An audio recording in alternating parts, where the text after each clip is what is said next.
আমাদের প্রিয় নবী তখনও পৃথিবীতে ভূমিষ্ঠ হয়নি।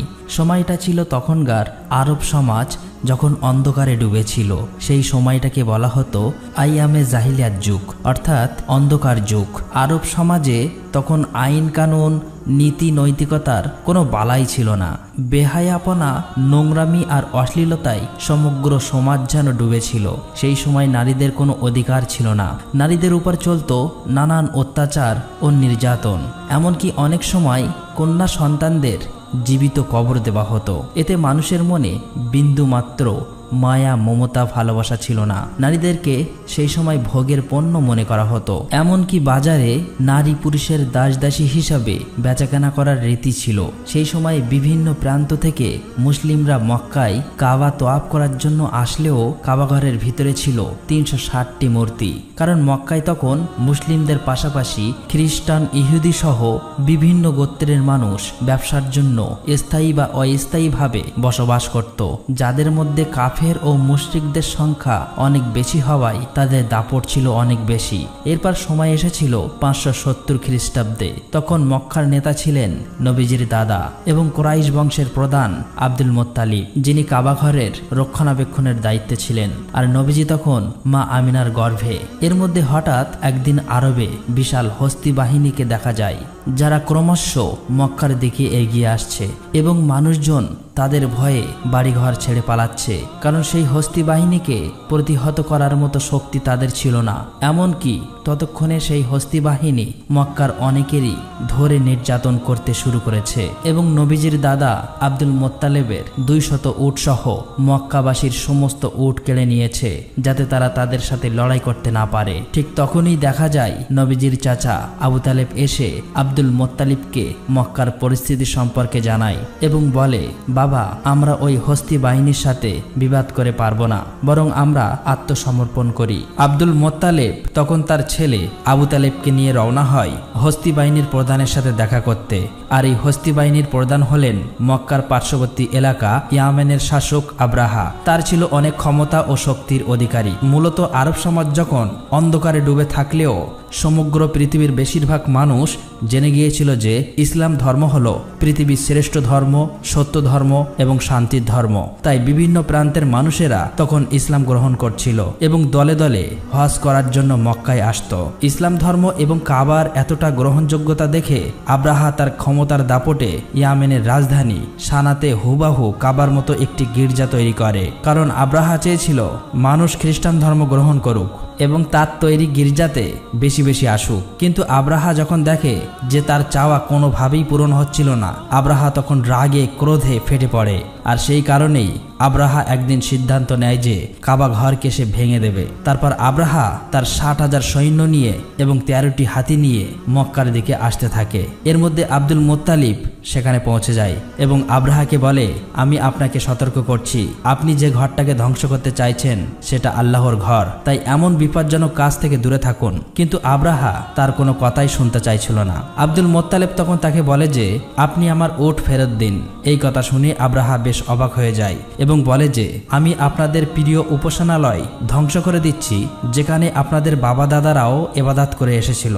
ফলে আপনাদের মান সম্মান এবং প্রতিপ্রতি সবকিছুই ধুলাই মিশে যাবে। অথচ এই বিষয়ে কোনো চিন্তা না করে আপনি কিনা এসেছেন আপনার উট ফিরিয়ে নিতে। আব্দুল মুত্তালিব তখন বলে, আমি আমার উটের মালিক, তাই আমার উট আমি নিজেই ফেরত নিতে এসেছি। কিন্তু এই মক্কা এবং কাবাঘরের মালিক হলেন আল্লাহ। অবশ্যই আমি নিশ্চিত এই কাবাঘরকে আল্লাহ নিজেই রক্ষা করবেন। উত্তরে আব্রাহা তখন বলে, আজকে আমি এটাও দেখতে চাই কিভাবে তোমার আল্লাহ কাবাঘরকে আমার হাত থেকে রক্ষা করে। এরপরে আব্রাহা আব্দুল মুত্তালিবকে তার উটগুলো ফেরত দেয় এবং আব্দুল মুত্তালিব তার বাড়িতে ফিরে আসে। পরের দিন সকালে আব্রাহা তার হাতি বাহিনীকে নিয়ে মক্কায় প্রবেশ করতে যাচ্ছিল। কিন্তু হাতিগুলো যখন কাবাঘরের সীমানার মধ্যে চলে আসে, তখন তারা আর সামনের দিকে এগোতে চাইছিল না। তাদের পাগুলো যেন পাথর হয়ে গিয়েছে এবং কিসে যেন আটকে পড়েছে। আব্রাহা এবং তার সৈন্যরা তখন একটু চালাকি করে জোর করে তারা হাতিগুলোর মুখ অন্যদিকে ঘুরিয়ে দেয় এবং হাতিগুলোকে তারা ভালো ভালো খাবার খেতে দেয় আর সেই সমস্ত খাবারগুলো ছড়িয়ে দেয় ঠিক কাবা ঘরের সামনে। হাতিগুলো তখন সেই খাবারের লোভে আবারও কাবা ঘরের দিকে এগিয়ে যেতে থাকে। এদিকে আব্দুল মোত্তালেব অনেক চিন্তিত হয়ে পড়ে। ভারাক্রান্ত মন নিয়ে আব্দুল মোত্তালেব কাবা ঘরের সামনে চলে আসে। কাবা ঘরের দরজায় একটি শিকল ছিল। আব্দুল মোত্তালেব সেই শিকলটিকে শক্ত করে চেপে ধরে আর কাবা ঘরের দরজার উপর মাথা রাখে। এরপর মহান আল্লাহ তাআলার কাছে দোয়া করে বলে, হে আল্লাহ, এই ঘর তোমার আর এই ঘরকে রক্ষা করার দায়িত্ব তোমার। আমরা তো শুধুমাত্র তোমার গোলাম, তোমারই বান্দা। আমাদের পক্ষে আর কিছুই করার সম্ভব হচ্ছে না। এখন এই ঘরকে তুমি রক্ষা করো। কথাগুলো বলতে বলতে তার চোখ দিয়ে অশ্রু গড়িয়ে পড়ছিল।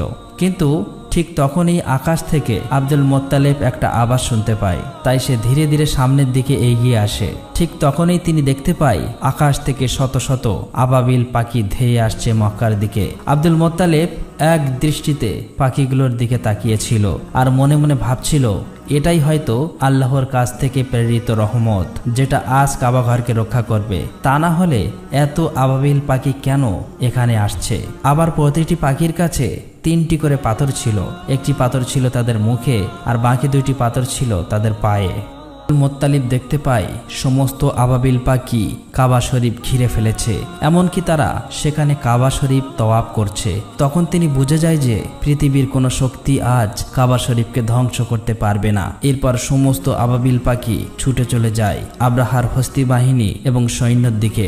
আব্রাহার সৈন্য বাহিনীরা আবাবিল পাখিগুলি দেখে অনেক ভয় পেয়ে যায়। তারা তখন সেখান থেকে পালিয়ে যাবার চেষ্টা করে, কিন্তু ততক্ষণে সমস্ত আবাবিল পাখি তাদের সঙ্গে থাকা পাথরগুলো আব্রাহার হস্তি বাহিনী এবং সৈন্যদের উপর পাথরগুলো বৃষ্টির মতো ফেলতে থাকে। ফলে দেখা যায় প্রতিটি পাথর সৈন্যদের শরীর ভেদ করে ঢুকে যাচ্ছে।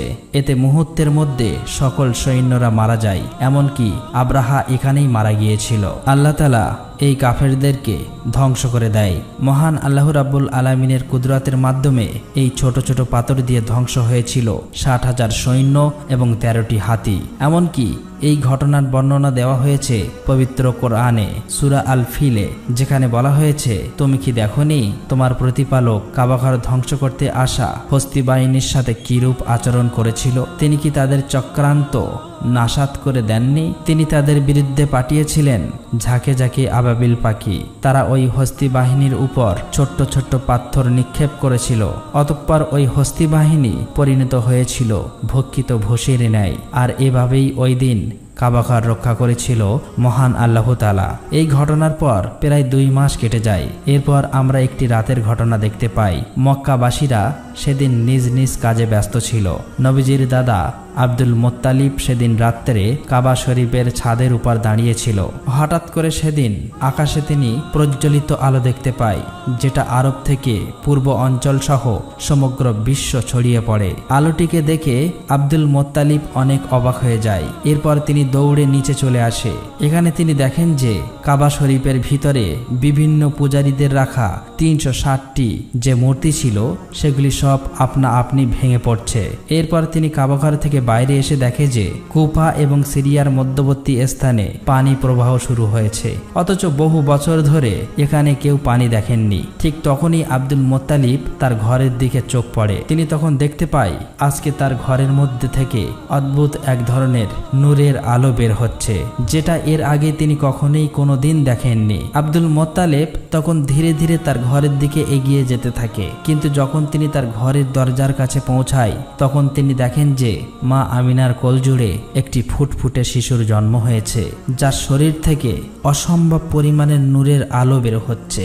এটা দেখে আব্দুল মোত্তালিবের চোখ দিয়ে পানি চলে আসে, কারণ সেই সময়ে আরবের অন্ধকার সমাজে প্রদীপের আলো হয়ে আসেন প্রিয় নবী হযরত মুহাম্মদ সাল্লাল্লাহু আলাইহি ওয়াসাল্লাম। পরের দিন আব্দুল মোত্তালিব তার নাতির আকিকার জন্য উট জবাই করে গরিব দুঃখী মানুষদেরকে খাওয়ায়। সেখানে তাকে সাহায্য করছিল তার ছেলে আবু তালেব। তখন সেখানে আবু তালেবের বড় ভাই অর্থাৎ নবীজির চাচা আবু লাহাব আসেন, তবে গরিবদের সাথে একসাথে বসে খেতে হবে বলে বাড়ির দরজা থেকে চলে যান। আসলে আসলেই আবুল আহাব অনেক অহংকারী লোক ছিলেন। অন্যদিকে মা আমিনার বুকে দুধ ছিল না, তাই শিশু নবী মুহাম্মদ সাল্লাল্লাহু আলাইহি ওয়াসাল্লামকে দুধ খাওয়ানোর জন্য একজন মহিলাকে ডাকা হয়। সে ছিল আবুল আহাবের স্ত্রীর দাসী। তাই আবুল আহাব ঘরে ফেরার পর তার স্ত্রী তার সাথে অনেক রাগারাগি করে, কেন তার দাসীকে এই কাজের জন্য নেওয়া হলো। আসলেই আবুল আহাবের স্ত্রীও অহংকারী ছিল। অন্যদিকে দেখা যায় ইহুদিরা একসাথে বসে কথা বলছিল। তারা বুঝতে পেরেছে কোনো এক বিশেষ শিশুর জন্ম হয়েছে, কারণ এই ব্যাপারেও তাদের ধর্মগ্রন্থে স্পষ্টভাবে উল্লেখ ছিল। ফলে যেদিন রাতে প্রিয় নবীর জন্ম হয়, সেই দিন রাতের আকাশে সেই নূরের আলো দেখেই খ্রিস্টান এবং ইহুদি ধর্মের গুরুরা বুঝে গিয়েছিল এবার সে শিশু পৃথিবীতে আগমন করেছে। তবে ইহুদিরা বেশি চিন্তিত ছিল, কারণ তারা জানতে পেরেছিল যে কোনো ইহুদির ঘরে এমন শিশুর জন্ম হয়নি, তাহলে সেই শিশুটিকে কে হতে পারে। আর এই জন্যই তারা সেখানকার অনেক বাচ্চাকে কিনতে চায়, যেন সেই শিশুটি তাদের দলে আসে। এমনকি টাকার বিনিময়ে অনেক ভণ্ড মহিলার দায়িত্ব দেয় শরীরে কোনো বিশেষ দাগের মাধ্যমে শিশু নবীজিকে খুঁজে বার করার জন্য। একদিন দেখা যায় বাচ্চাদের নাম রাখার উৎসব চলছে। সেখানে বিভিন্ন বাচ্চাদের নাম ঘোষণা করা হচ্ছে আর সবাই মিলে আনন্দ করছে। এর মধ্যে সেখানে আব্দুল মোত্তালেব আসেন শিশু নবীজিকে কোলে নিয়ে তার নাম রাখার জন্য।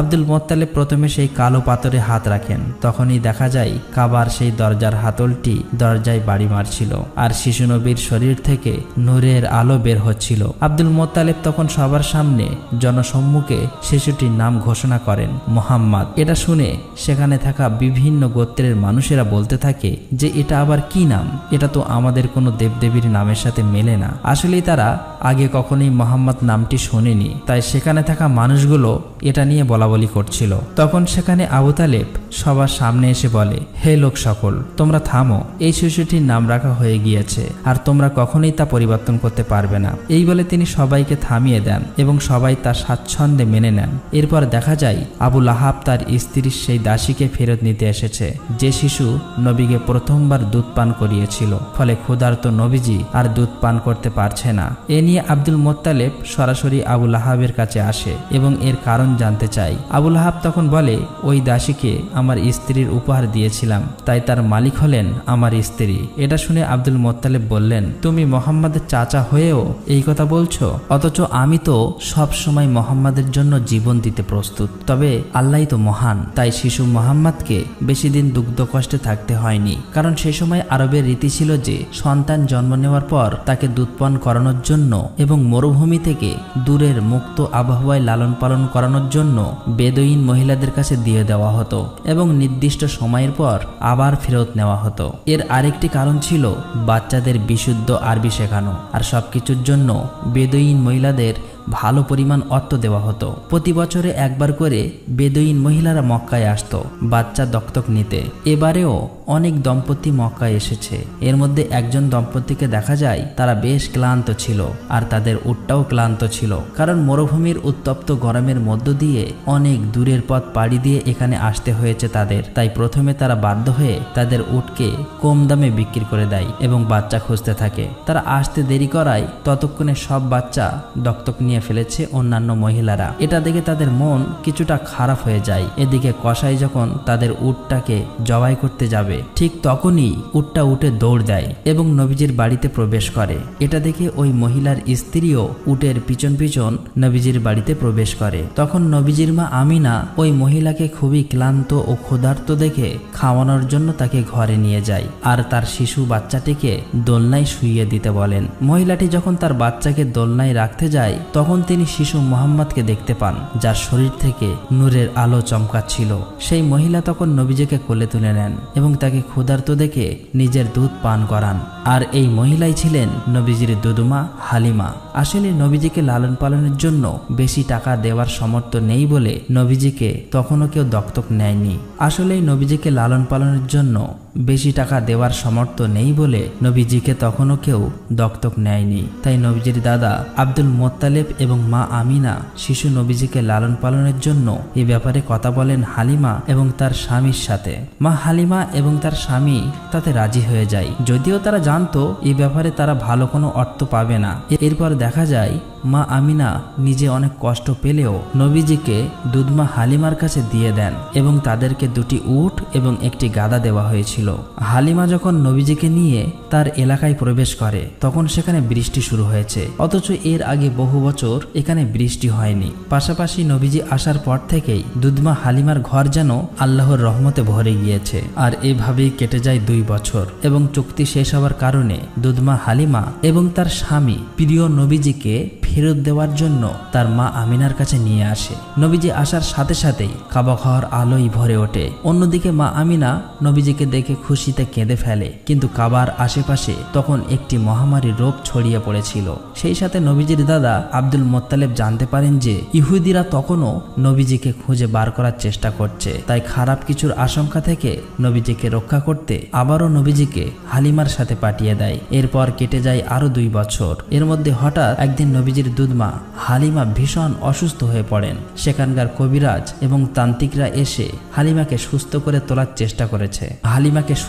তোলার চেষ্টা করছে, কিন্তু নবীজি এটা দেখে তান্ত্রিকদের সরিয়ে দেয়। যখনই নবীজি দুধমা হালিমার হাতে হাত রাখে তখনই দেখা যায় দুধমা হালিমা বেশ সুস্থ হয়ে গিয়েছে। আর এটা দেখে তান্ত্রিকরা অবাক হয়ে যায় এবং সেখান থেকে চলে যায়। তবে তান্ত্রিকরা বুঝে গিয়েছিল যে এই সেই বিশেষ শিশু, আর এই খবরটি তান্ত্রিকরা ইহুদিদেরকে জানিয়ে দেয়। ফলে নবীজিকে নেওয়ার জন্য শত্রুরা বিভিন্নভাবে হালিমার ঘরে আক্রমণ শুরু করে। আর এ থেকে হালিমা এবং তার স্বামী নবীজিকে রক্ষা করলেও তারা খারাপ কিছুর আশঙ্কা বুঝতে পেরে হালিমার স্বামী নবীজিকে নিয়ে মক্কার একটি পাহাড়ের উদ্দেশ্যে রওনা হয়। তবে এবারে বিদায় নেওয়ার সময় দুধমা হালিমা কান্নায় ভেঙে পড়ে। নবীজির দাদা এই খবর জানতে পেরে নবীজির কাছে চলে আসেন, আর গুহার মধ্যেই দাদা নাতি কাটিয়ে দেয় প্রায় 1 বছরের বেশি সময়। নবীজির উপস্থিতিতে মরুভূমি তখন প্রাণোচ্ছল হয়ে উঠেছিল। এরপর একদিন মা আমিনা সেই গুহা থেকে নবীজিকে নিয়ে মদিনাতে আসেন তার আত্মীয় স্বজনদের সাথে দেখা করতে এবং তার স্বামী অর্থাৎ নবীজির পিতা আব্দুল্লাহর কবর জিয়ারাত করতে। মূলত নবীজির জন্মের 2 মাস আগেই ব্যবসার কাজে আব্দুল্লাহ মদিনায় এসেছিলেন এবং সেখানে অসুস্থ হয়ে ইন্তেকাল করেছিলেন। তাই মদিনাতেই নবীজির পিতা দাফন করা হয়েছিল।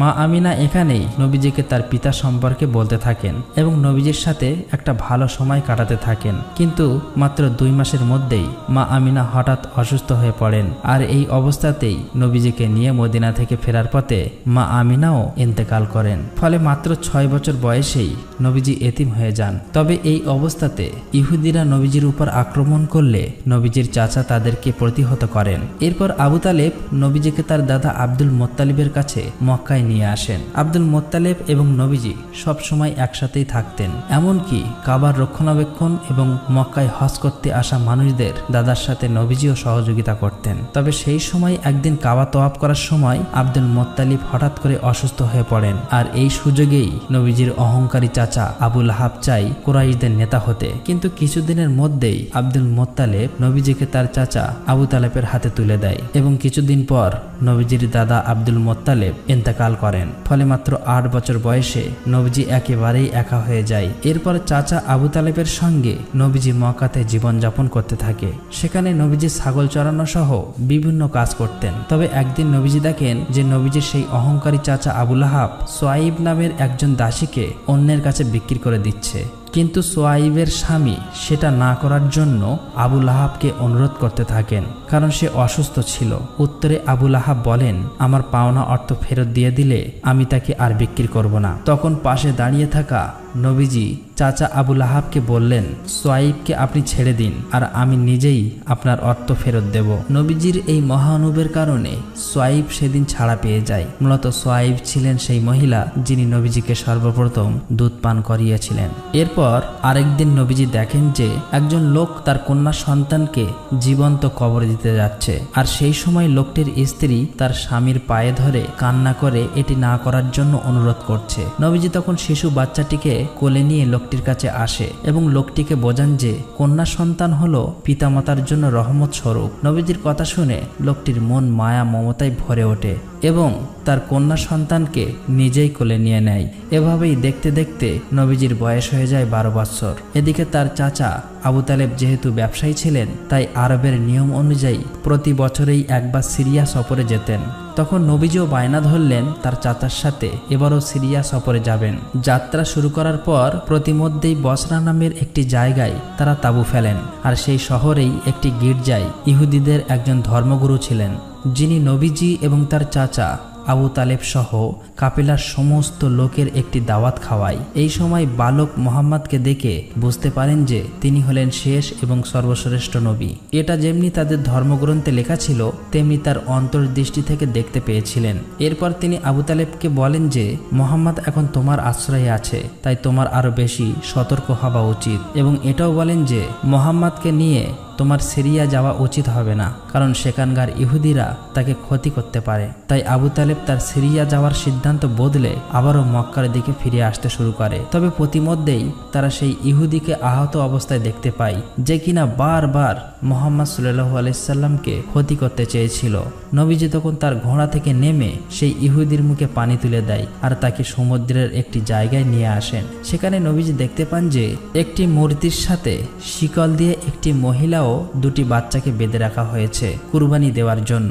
আর অন্যদিকে সেখানকার জেলে সম্প্রদায়রা পূজা করছে যেন তাদের দেবতা এই কুরবানি কবুল করে, এবং জেলেদেরকে প্রচুর ধনসম্পদ দান করেন। কিন্তু প্রিয় নবী হযরত মুহাম্মদ সাল্লাল্লাহু আলাইহি সাল্লাম সেটা দেখে সেই মহিলা ও বাচ্চাদের শেকল খুলে দিতে লাগলে সেখানকার জেলেরা নবীজিকে থামাতে যায়। আর ঠিক তখনই সমুদ্রের ঢেউ এমন ভাবে ওঠে যে সেই মূর্তি ভেঙে পড়ে এবং সেখানকার পূজারীরা ঘরের ভিতরে চলে যায়। কিছুক্ষণ পরে সেই ঢেউ থামার পর দেখা যায় প্রচুর মাছ সমুদ্রের ধারে এসে জমা হয়েছে।